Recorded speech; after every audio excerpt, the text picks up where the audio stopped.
Hi guys, how you guys doing today? I hope that you guys are having a very wonderful day. Today I have three news articles that I would like to go over. The first one is about a officer caught for smuggling drugs into Rikers, and the following one is scammer rip off New York controversial Medicaid home care program to the tune of 68 million. And the last story we're going to talk about is the U.S. will not renew illegal status for hundreds of thousands of migrants. And that one would be the last story. Today we have a story about an officer caught for smuggling drugs into Rikers Island. Let's get to this story. Farmers, all right, let's go on the first article. The first article say a former Rikers Island correctional officer was cuffed by federal authorities last week after prosecutors said she smuggled drugs into the notorious jail complex in exchange for cash payment from detainees. Morenos, a 37-year-old woman who previously worked as a correctional officer for the City Department of Correction, faces a host of federal charges for her alleged scheme to smuggle synthetic marijuana and cocaine into the city troubled jails. In exchange for bringing the drugs into Rikers and securely distributing them to detainees, Morenos allegedly got paid thousands of dollars. Morenos is only the latest officer working on Rikers Island to have been caught allegedly smuggling jails into jail's facility. See, they messed up right here. I guess they're trying to say smuggling drugs into jail facility. Rikers Island is less safe for inmate and officers alike.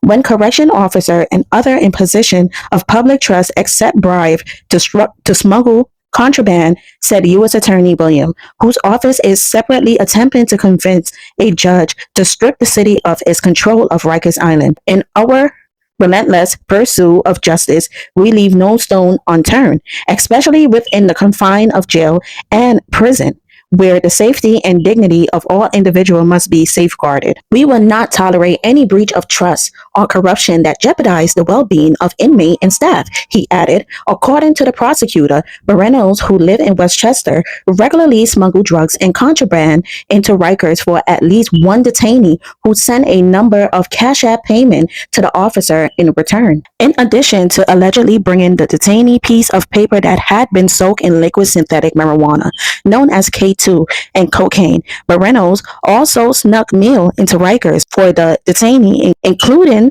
a fried chicken feast, prosecutor said. According to the indictment, Morenos spoke to the detainee on April 11, 2024, about a package that would be sent to a deli in Westchester, where Morenos also worked. Several days later, Morenos was seen on surveillance footage walking into the detainee cell. Video did not capture what went on inside the cell. 2 days later, the DOC searched the cell and found sheets of paper that later tested positive for cocaine, prosecutor said. The detainee sent another package to Morenos on April 24, according to the charges. Later that day, Morenos showed up for work at the Robert and Daffron complex on Rikers. When she was making her way through security, a drug-sniffing dog alerted other officer to Morenos, who was later found to have been smuggling 10 sheets of paper drenched in K2 into the jail, according to the indictment. Morenos initially told law enforcement officer that she had never been asked by a detainee to bring contraband into the jail and denied knowing why a drug-sniffing dog would alert officer about her presence. When she asked what they would find if they searched her car, Morenos told the officer they likely find approximately $2,500 in cash, which she said she had bought from home. When they made their way into the car, officer allegedly found approximately 25 sheets of paper that had previously been soaked in a liquid and an envelope with $2,466 inside it. They also allegedly found a cell phone that they later discovered contained messages between the officer and the detainees. As the investigation into Morenos continued, prosecutors said that they believe that the former correctional officer also worked with a second unindicted detainee to smuggle in drugs in exchange for cash payment. According to the feds, Morenos received $9,400 in Cash App payment between February 2024 and April 2024 that were believed to have come from another detainee. Morenos, who was charged with conspiracy to commit honest service, wire fraud, conspiracy to distribute controlled substance, and one count of false statement, faces up to 25 years in prison. The contraband trade destabilized the city jails, and city correction officer play a vital role in maintaining order and keeping person in custody and their fellow officers safe, said Department of Investigation Commissioner. But this defendant has charged, ignored her application and violated the trust in city placed in her when she took bribe in exchange for smuggling dangerous narcotics and other contraband into Rikers Island jail facilities. But Reynolds is far from the first officer to be arrested and charged for smuggling contraband into Rikers Island. In recent years, in September, the Bronx District Attorney Office charged 37-year-old Kendall Felix for allegedly smuggling hundreds of cigarettes and a cell phone into Rikers in exchange for a $3,000 bribe. In June, Jason, a former officer from Brooklyn, was sentenced to 37 months in prison for smuggling marijuana, cigarette, and food into Rikers. In April, around the same time, Reynolds was allegedly smuggling drugs into the jail. A trio of Officer Carlos Rivera, Chanel de la Sotos, and Stephanie were charged with bringing fentanyl, oxycodone, K2, and marijuana into Rikers. The arrest of the officer come as the U.S. Attorney for the Southern District, New York, and Legal Aid Society attempt to convince a federal judge that the city should no longer have the power to manage Rikers Island. The request came after federal prosecutor in Williams office and the public defense firm said that the DOC had been unable to tamp down violence condition on the island around 10 years after the judge first ordered them to do so.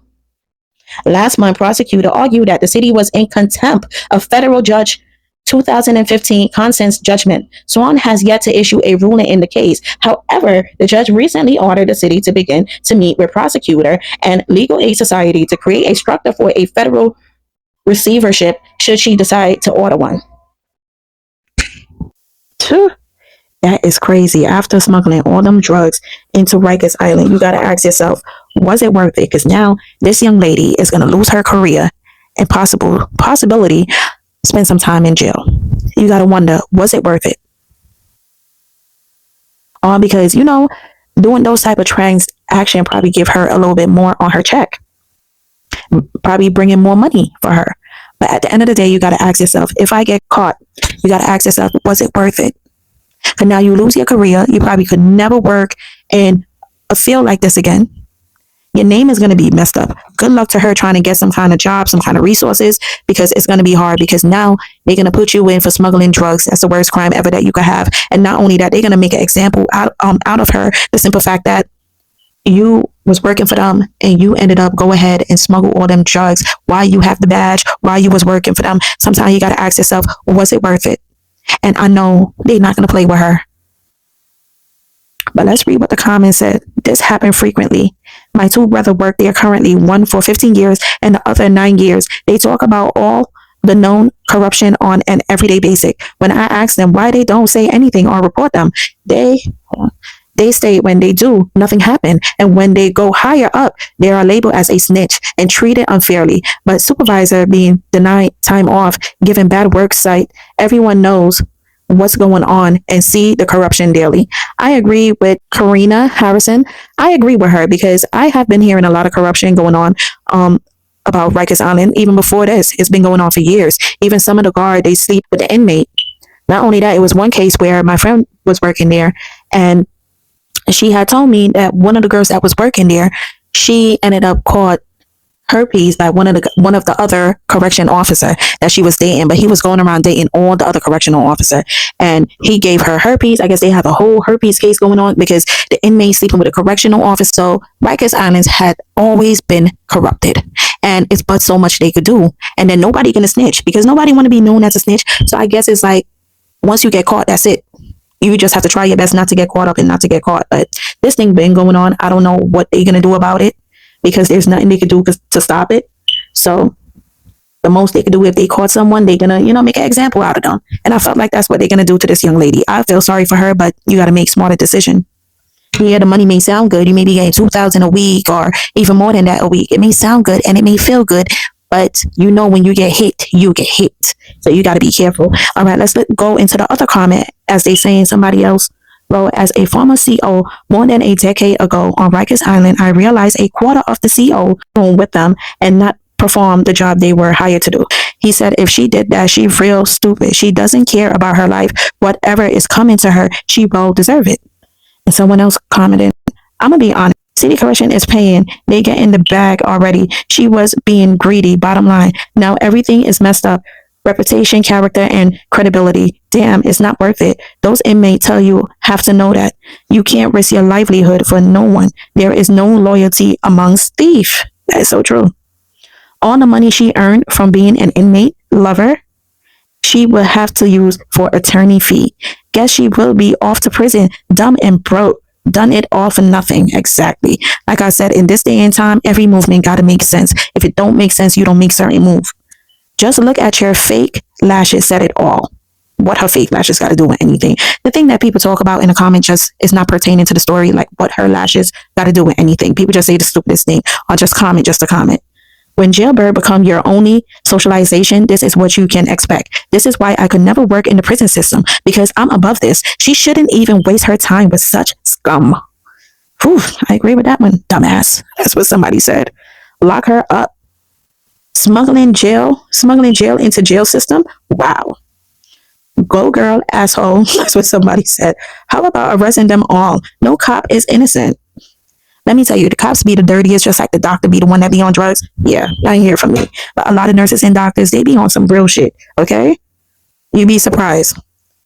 You're a officer and you let your greedy self be intimidated. Not only break the law, but for a scumbag that lock up, you disgrace your uniform and badge. That's a life sentence on your personal end. How dare you and disgrace the man and woman you work with? Whew.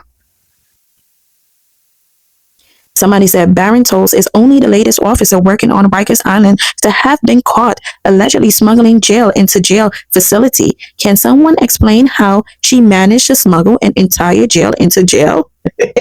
I know that was silly. That was a typo. They meant to say smuggling drugs into jail. She's a disgrace. Probably went around her neighborhood like she is the royalty and virtuous. Shish, when I was on the island, the guard were bringing in phone drugs. One guy even had a bullet. It's one crazy and dangerous place. Somebody said, lock her up.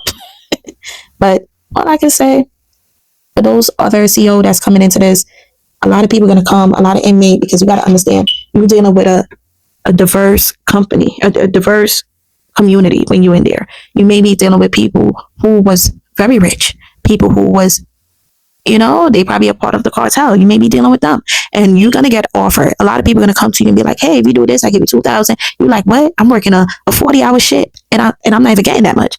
And even though they are making money, let me not even say that. But you're getting that money in less than an hour just for bringing something in. It may sound convincing, but you got to think. And for the ones, because I know it was one case where one of my friends told me that one of her friends was a CO and she ended up got pregnant by one of the inmates. And they fire her. So with that said, it's not every money is good money. You got to make better decisions, especially when you've grown. Especially when you've grown and you ended up going to a job. They already test your mental. There's so many tests you got to go through just to be a correctional officer. So if you messed up, they're not going to play with you. So all I can say, all the correctional officer out there, you're going to have money that's going to be offered to you, but it's not all money is good money. Be careful. It may be good for now and you may be doing it right now and you just haven't get caught. But if you haven't get caught, it's the perfect time for you to leave it alone. And that's what I would do. I would leave it all alone if I was them. All right, let's go into the next story, y'all. The title said, Scammer Rip Off NYC Controversial Medicaid Home Care Program to the tune of $68 million. A pair of Brooklyn-based businesses rip off the state controversial Medicaid home care program to the tune of $68 million, federal prosecutor alleged this week.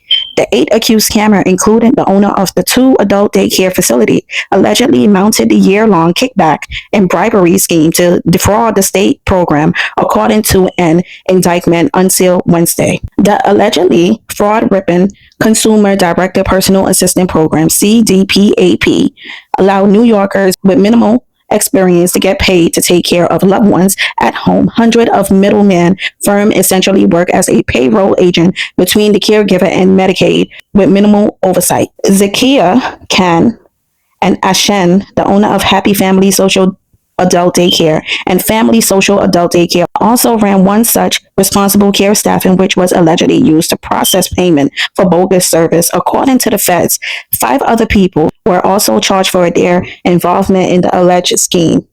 All of the defendants face charges of fraud and conspiracy to collect kickback, can also face additional money laundering charge. Each should be sentenced to decade in prison if convicted. Social adult daycare and home health services are meant to help seniors, but as alleged, the defendant allegedly turned their business into a cash grab of millions of dollars from Medicaid program. Brooklyn U.S. Attorney said in statement.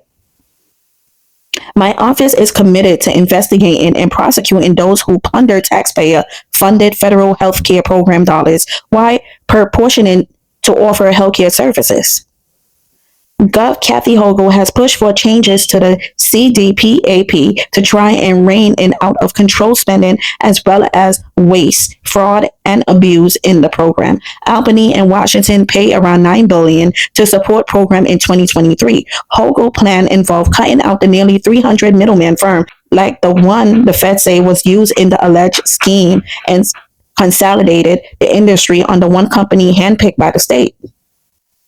The Post was first to report that one of the New York most powerful union, 1199, has been working behind the scenes to ensure the chosen firm would remain neutral to unionizing the nearly 250,000 home health aides under program and would advocate for increasing their pay. Experts say such a pay increase could increase costs under the program. The middleman firm worked heavily in the last few months to try and derail the contract from being awarded, included a PR and several ongoing legal battles.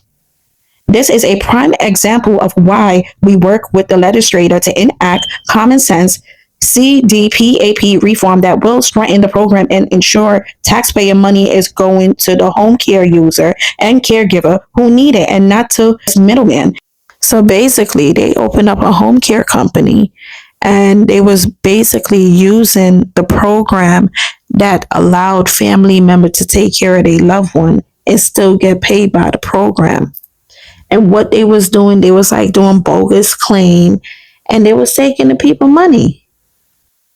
So if you ever work for these agency and you wonder why your money ain't coming, just know they taking your money. When I used to work for agency, whenever they forget to pay me, I always tell them, whenever you forget to pay me, I forget to come to work, honey, because I don't play about my money. And the minute I say that, they give me my money ASAP. They know who to play with. All right, let's go in the comment and see what the comments say. I couldn't get help. Really needed for my mom while I work 7 days a week. Ridiculous. Those who needed it get scrutinized to the last hour. Many people come to the United States to work hard and prove themselves to be an asset to our country. And many people come to the United States to steal from us and become nothing other than burden to our country. There are many people that doesn't need that service, that have their kids collecting a paycheck and don't do anything, but they do share the paycheck.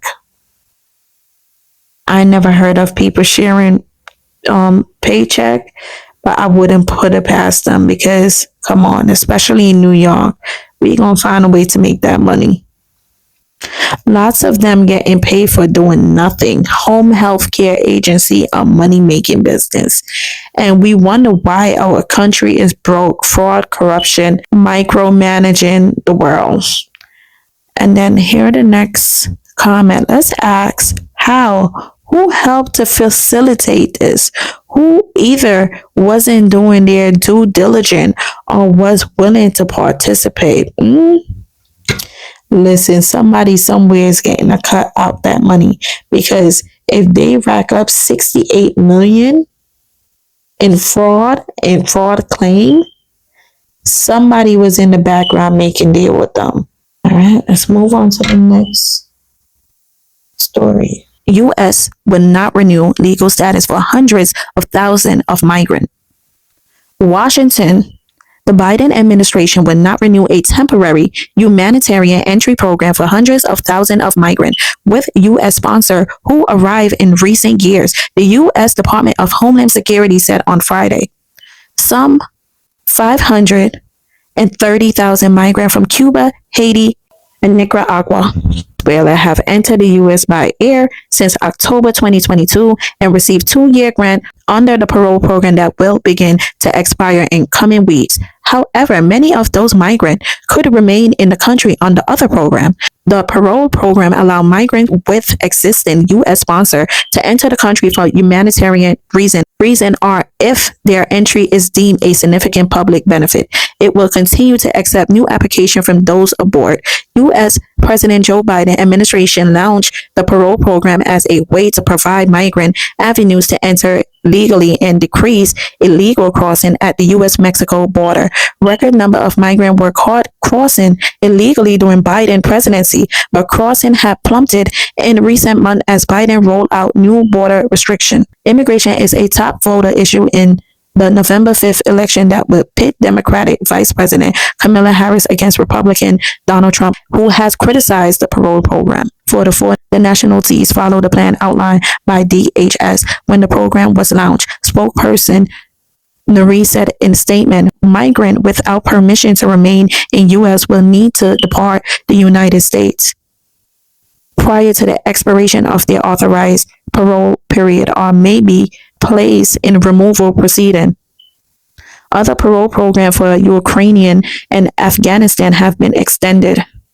Most of the 4 nationalities allow entry under the so-called HCHNV parole program have avenue to stay in the U.S. Many Cubans are eligible for permanent residency and eventual citizenship under the 1966 Cuban Adjustment Act. Most Haitian and Venezuelan in the U.S. are eligible for temporary protected status, which grant them deportation relief and work permit. All 4 nationalities could apply for asylum. Let's go in a comment and let's see what they say.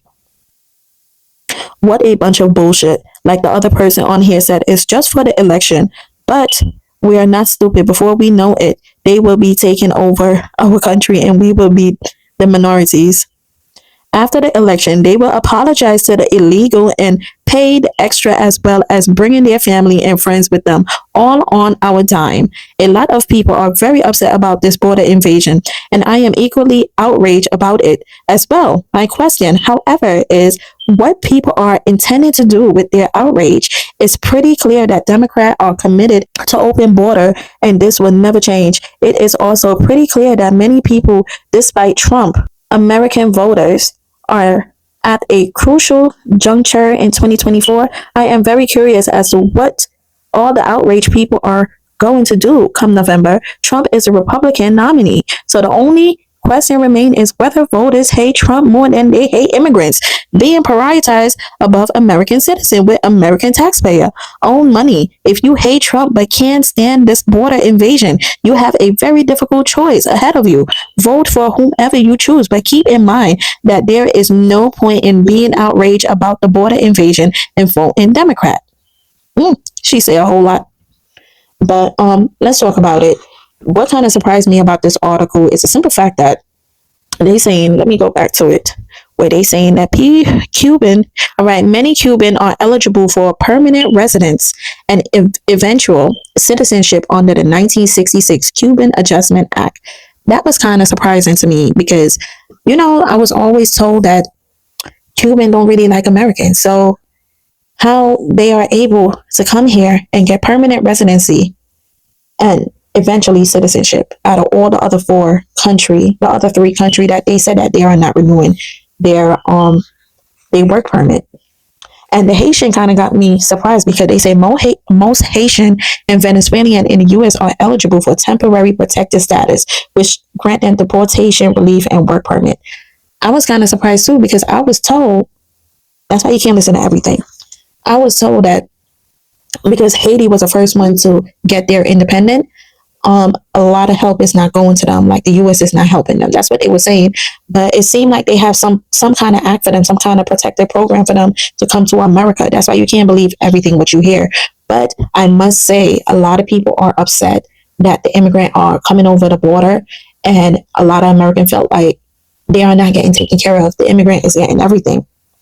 And the election is next month. Camilla's gonna try to look good. So of course, a lot of people think they lying about putting this out. They just doing that just to protect themselves and to get vote. But I don't know, but I could honestly say a lot of people, even immigrants who've been here for a long time, a lot of them is like over it with people coming across the border. Not only that, like some of the people that was coming over, I guess they wasn't doing real true background check on them, or some of them probably lie about their identity. Some of the people that was coming over, they was murderers, they was rapists. So it was like dangerous people is coming in the country, so it's making people a bit paranoid. Not only are they getting a whole lot of benefits more than the people who been here, and the people who born here, they are getting way more benefits than them. And a lot of people are really turned off by the invasion of the immigrant passing the border, coming over to the border. And everybody have a point to their opinion. That's why I felt like in this election, a lot of people was looking at Trump way, because Trump said when he's coming in, he deporting everybody. So a lot of people want to see these people get deported. So a lot of people looking at Trump, because Trump is not for the immigrant. He ready to get rid of all of them who cross the border.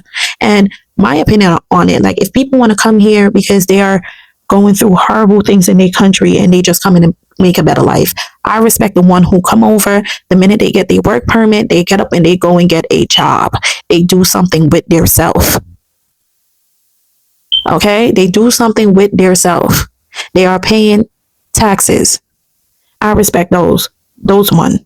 But you see the one that come over here that's killing people, raping people. They said the guy, the minute that he came through the border, he raped about 12 women or killed unalive 2 of them. So a lot of people just turn off with it. Like if they was coming here making it better, I don't think people would have a problem. Because if you really want to get technical, immigrant is what make up America. A lot of them work hard. They actually work harder than the people who was born here. So I think when they give you the work permit, if you just coming through the border, you are very lucky that you end up getting a work permit, because a lot of people who've been here for years and years, they don't even have a work permit, paper, or nothing. So if you ended up go ahead and they give you a work permit, please make the best use of it. Let them see that you paying tax out your ass. Okay? But they did not. I don't believe that they give people work permit just for people to just sit around and want to apply for help from the government. They didn't give you a work permit for that. Not only that, the main reason why they was giving out work permit like crazy and having people come through the border, because when COVID came, nobody wanted to work. Nobody wanted to get up and go to work. So, they have to find a way. And not only that, U.S. ended up losing a lot of money around COVID. So they have to find a way to make that money back. So I guess they come into somebody's mind and say, let the immigrant and them come. They know for doing hard work. They know for getting up and working. Let them come. We give them a work permit and they go out there and go to work and we make our money back that we lost. But when some of y'all come here, y'all get the little work permit, y'all just sit on your ass, don't want to do nothing. Let me tell you, boo-boo, it's not going to work for you. They going to get your ass out of here like no tomorrow, because if they see you not contributing to their country, if they see that you not doing nothing and you just on here making problem, getting in trouble, if they see you on here getting in trouble, they not going to renew it. So I just want to let y'all know that article that I just read, they say they not renewing no more work permit, honey. Except for 4 other countries that they get exception from. And with those 4 countries, they could either get a green card and lead to citizenship. The other one, they are relieved from getting deported, and they could possibly get a work permit, a permanent resident, a green card. But everyone else, I don't know. When that work permit expired, that's it for you. That's what they're saying. But a lot of people's not buying it. They just felt like they saying that just to win the election, the Democrat. But let's see. You have to get up and do something. Like if I was just coming to a country and I wasn't making money like that or whatever, and they give me a work permit, my ass would get the hell up and go work. Why you sitting around like people who get work permit? Y'all don't understand how lucky you guys are. There's people who've been here for years. They don't have no green card. They don't have no citizenship. They don't have no social, no nothing. And which I think that was kind of crazy, because what they should have done is the people who've been here for years, they should have given them work permit instead of having people who just coming in the country and give them work permit. That was crazy. Whoever who made that decision was crazy as hell. Y'all should have find out who's here legally, who's here working on their tax ID. You see them paying their tax. Those are the ones you should have go out there and give work permit to. You know they want to work. You know they're gonna come out and do something for themselves because they already paying tax with the tax ID number. So it's only right that you give it to them. But I don't know. They need to do something about it, because what's the point of getting a new set of immigrants to come here when there's immigrant here that don't have any papers and who's willing to work? So they need to do something about that. That's all for today, guys. You guys have a wonderful day, and I'll see you next time. You can write down your thoughts on all the story that I went over. You can write down in the comment, tell me what you guys think. Let's keep this discussion going, and we could even talk about other stuff too, but just write down in the comment, guys.